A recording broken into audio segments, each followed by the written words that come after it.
बिस्मिल्लाहिर्रहमानिर्रहीम, अस्सलाम वालेकुम। काबिल बनो अकेडमी के साथ मैं गुलाम मुस्तफ़ा एक और वीडियो लेके आपकी खिदमत में हाजिर हूँ। अच्छा जी, आज का जो टॉपिक है वो ऑब्जेक्ट एंड क्लासेस के हवाले से है और उसी से रिलेटेड हम चीज़ें जो है वो आज डिस्कस करने वाले हैं। ऑब्जेक्ट ओरिएंटेड प्रोग्रामिंग में बहुत ही इंपॉर्टेंट टॉपिक है ऑब्जेक्ट एंड क्लासेस के हवाले से, तो आज हम थोड़ा सा इसको डिटेल में डिस्कस करने वाले हैं। तो चलते हैं अपनी वीडियो के पहले पार्ट यानी कि प्रेजेंटेशन की तरफ और डिस्कस करते हैं ऑब्जेक्ट एंड क्लासेस को डिटेल में।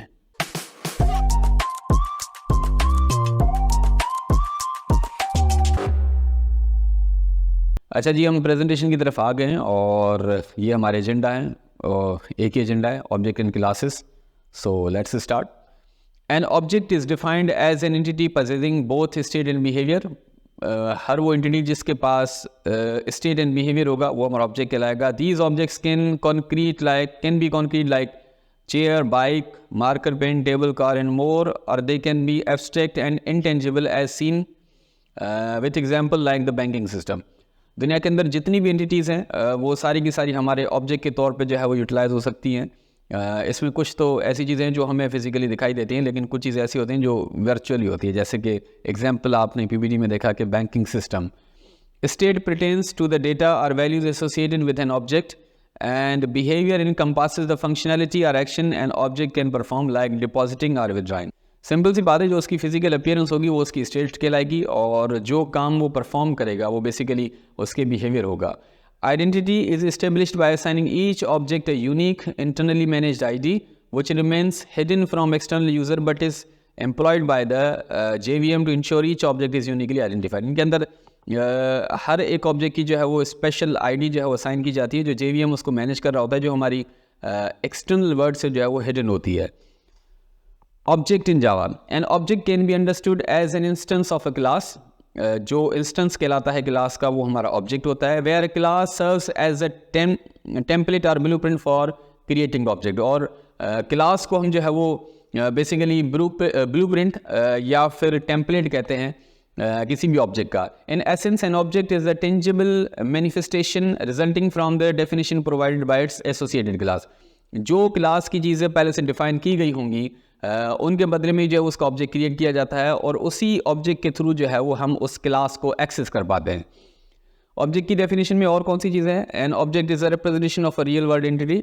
बहुत ही सिंपल है, it is run time entity existing during program execution and object possesses both state and behavior। each object is an instantiation of a class। उसके बाद class।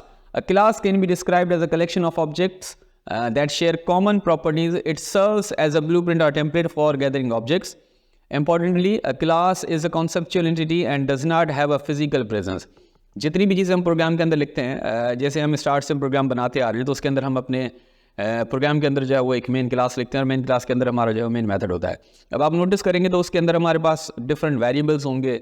वेरिएबल्स के against में हम जो है वो डिफरेंट किस्म का डेटा जो है उनके अंदर स्टोर करा रहे होते हैं, यूज़ कर रहे होते हैं और उन्हीं वेरिएबल्स को हम किसी न किसी मेथड के अंदर इस्तेमाल कर रहे होते हैं, उसके अंदर कोई ना कोई ऑपरेशन परफॉर्म कर रहे होते हैं।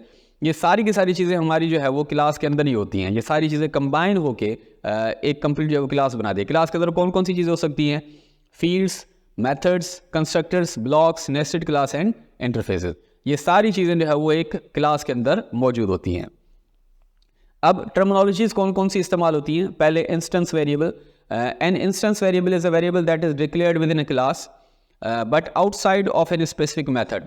क्लास के अंदर ही होगा लेकिन मेथड के बाहर जो है इसको यूटिलाइज किया जाएगा। It does not allocate memory during compilation. Instead memory is allocated at a run time when an object और instance is created.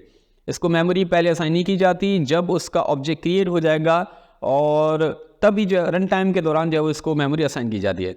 This character is why it is referred to as an instance variable.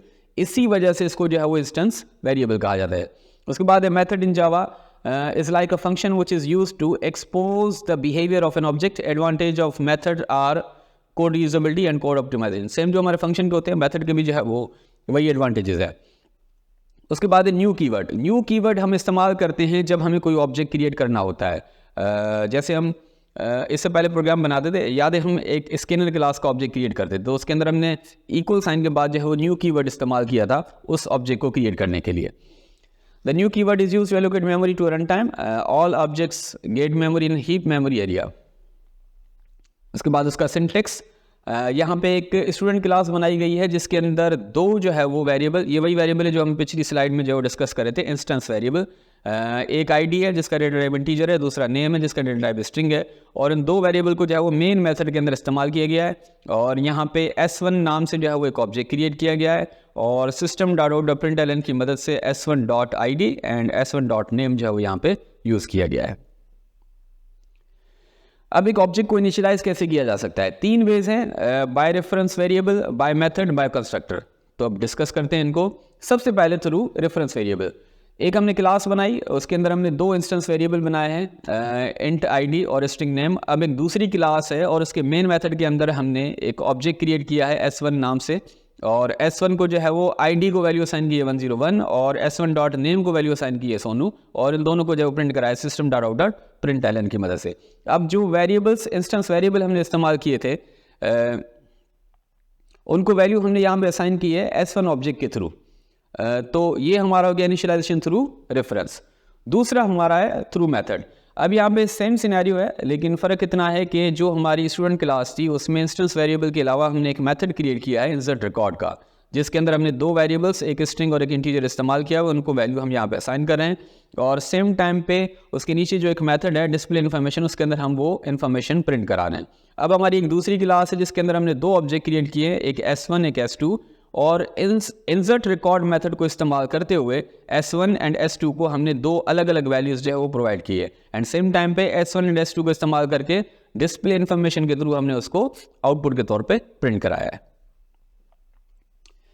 ये हमारा तीसरा तरीका है जिसके अंदर हम एक कंस्ट्रक्टर क्रिएट करते हैं। कंस्ट्रक्टर के बारे में डिटेल में हम थोड़ा सा बाद में पढ़ेंगे, आगे एक लेक्चर उसके हवाले से भी आना है, लेकिन फिलहाल आप इतना समझ लें कि जो हमारी क्लास का नाम होगा उसी नाम के हिसाब से, उसी नाम का जो है वो हम एक मेथड क्रिएट करते हैं, और उसका रिटर्न टाइम वगैरह कुछ भी नहीं होता है, तो वो हमारा बेसिकली कंस्ट्रक्टर कहलाता है। जैसे यहाँ पे आप देख सकते हैं कि पर्सन के नाम से एक क्लास बनी है और उसी के अंदर पर्सन के नाम से जो कंस्ट्रक्टर बना है, जिसके अंदर नेम एंड एज की वैल्यू जो है वो उसको सेट कर रहा है। अब साथ ही साथ दो मेथड्स यहाँ पे यूज़ हुए हैं, एक getter and setter, get name set name के नाम से, एंड दूसरा है get age and set age, जो वैल्यू वहाँ से गेट कर रहे हैं और वैल्यू को वहाँ पे सेट कर रहे हैं।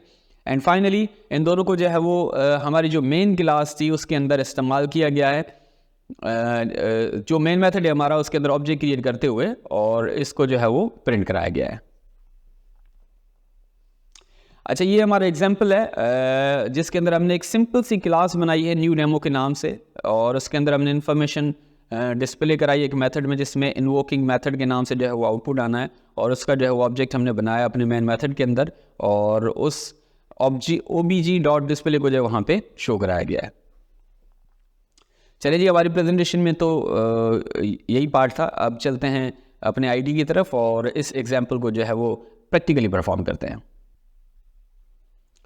अच्छा जी, आज का जो एग्जाम्पल है प्रैक्टिकल जो हमने परफॉर्म करना है, उसमें हमने एक क्लास क्रिएट करनी है और उस क्लास को जो है वो हमें अपने मेन मेथड के अंदर जो है वो कॉल करना है। सो लेट्स स्टार्ट। सबसे पहले क्लास क्रिएट करते हैं टेस्ट के नाम से, और उसके अंदर दो इंस्टेंस वेरिएबल, एक इंटीजर डेटा टाइप का आईडी और दूसरा एक स्ट्रिंग डेटा टाइप का नेम जो है वो क्रिएट कर लेते हैं।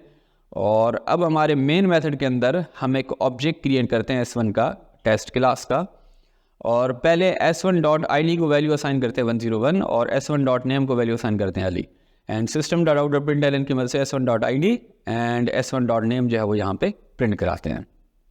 ये प्रोग्राम बन गया है और इसको एग्जीक्यूट करते हैं, तो ये आपके सामने हमारा आउटपुट आ गया है। तो जी, आज के लेक्चर में इतना ही था। इंशाल्लाह अगली वीडियो में फिर आपसे मुलाकात होगी, तब तक के लिए इजाज़त दीजिए। अल्लाह हाफिज़।